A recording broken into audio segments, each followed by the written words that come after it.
దేవుని ఘనమైన నామమునకు స్తోత్రములు. ఈ వాగ్దానమును వింటున్న మీకందరికీ మన ప్రభువును ప్రియ రక్షకుడైన యేసుక్రీస్తు నామములో శుభములు, మా హృదయపూర్వకమైన వందనములు. ఈరోజు మీ కొరకైన దేవుని వాగ్దానము జకర్యా గ్రంథము 9వ అధ్యాయము 12వ వచనము. రెండంతలుగా మీకు మేలు చేసేదనని నేడు నేను మీకు తెలియజేయుచున్నాను. మంచి దేవుడైన యేసయ్య ఈ మంచి వాగ్దానమును నేడు మనందరి వినికిడిలో నెరవేర్చునుగాక.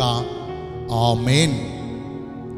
ఈ వాగ్దానాన్ని మనము పరిశీలిస్తే అనేకమైన కఠినమైన బాధల చేత బాధించబడుచు, సమస్యల వలయములో చిక్కుబడిపోయి, శ్రమకు తాళలేని దిక్కుతోచని దీనస్థితిలో మనముండి, వేదనల చేత నలుగగొట్టబడి, గుండె చెదరిన పరిస్థితులలో ఉండి, మనకున్న సమస్తమును కోల్పోయి రిక్తులుగా మిగిలినప్పుడు, ఇక మన పరిస్థితులు మారి తిరిగి మరల మనము కోలుకుంటామన్న ఆశలు ఎంత మాత్రమును లేకపోయినప్పుడు, ఆదుకుని వారెవ్వరూ మన చెంతకు రాకపోయినప్పుడు, రాత్రింబగళ్ళు మన కన్నీళ్లే మనకు అన్నపానములై కృంగిపోయిన స్థితిలో మనముండగా, యెహోవా దేవునికి మనము మొర్ర పెట్టినప్పుడు, సమాధానకర్త అయిన యెహోవా దేవుడు మన పక్షమునందుండి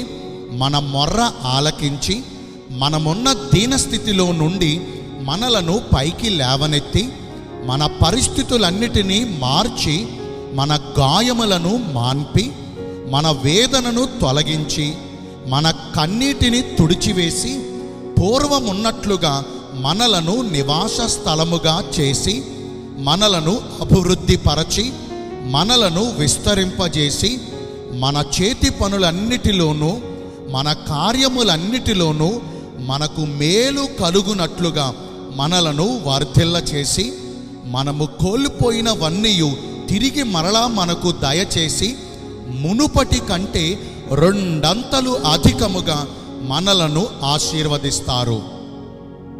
ఊజు దేశస్థుడైన భక్తుడైన యోబు ఒకప్పుడు మిగుల ఆస్తిపరుడు. అయితే ఒక్క దినములోనే తనకున్న సర్వస్వమును కోల్పోయి, చివరకు తన బిడ్డలందరినీ పోగొట్టుకుని రిక్తునిగా బలహీనుడై ఉన్నను, అందరి చేత నిందించబడి దూషించబడుచు అవమానపరచబడుచున్నను, ఇలాగున కఠినమైన శ్రమలతో సుమారుగా 14 సంవత్సరములు బాధలను అనుభవించినను, యోబు ఎక్కడ ఎలాంటి పాపమును చేయలేదు. దేవుడు నాకు అన్యాయము చేశాడు అని చెప్పలేదు. అటువంటి దీనస్థితిలో కూడా తన యథార్థతను విడువక దేవునిని స్తుతించుట మానలేదు. అందుకే యెహోవా యోబును మొదట ఆశీర్వదించిన దానికంటే మరి అత్యధికముగా ఆశీర్వదించారు.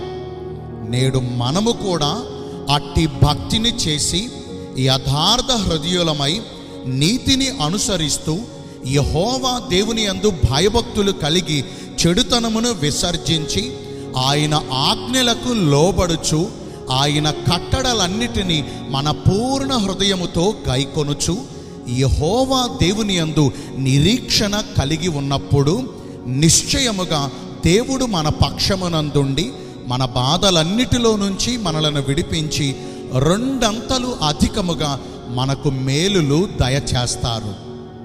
నేను మీ అందరి కోసం ప్రార్థన చేస్తాను. పరిశుద్ధుడును ప్రేమ కలిగిన మా ప్రియ పరలోకపు తండ్రివైన దేవా, మీ కృప కలిగిన బంగారు ఘన నామమును బట్టి నిండు మనసుతో కోట్ల కొలదిగా మీకు మా కృతజ్ఞతా స్తుతులు, స్తోత్రములు, వందనాలు చెల్లిస్తున్నామయ్యా. రెండంతలుగా మాకు మేలు దయచేస్తానని ఈరోజు వాగ్దానము ద్వారా మమ్మను బలపరిచారు. మీ చిత్తానుసారముగా ప్రవర్తించి ఈ వాగ్దాన ఫలమును పొందుకునే కృపను నేడు మాకందరికీ దయచేయండి. ఈ రోజున ఎందరైతే పుట్టినరోజులను వివాహ దినములను ఇతరమైన శుభకార్యములను జరిగించుకుంటున్నారో వారందరికీ మెండైన దీవెనలు కుమ్మరించమని, మీ రాకడ కొరకు మమ్మను సిద్ధపరచమని యేసుక్రీస్తు ప్రశస్త నామమున ప్రార్థించి వేడుకొనుచున్నాను మా ప్రియ పరలోకపు తండ్రి. Amen. May God bless you all. Thank you.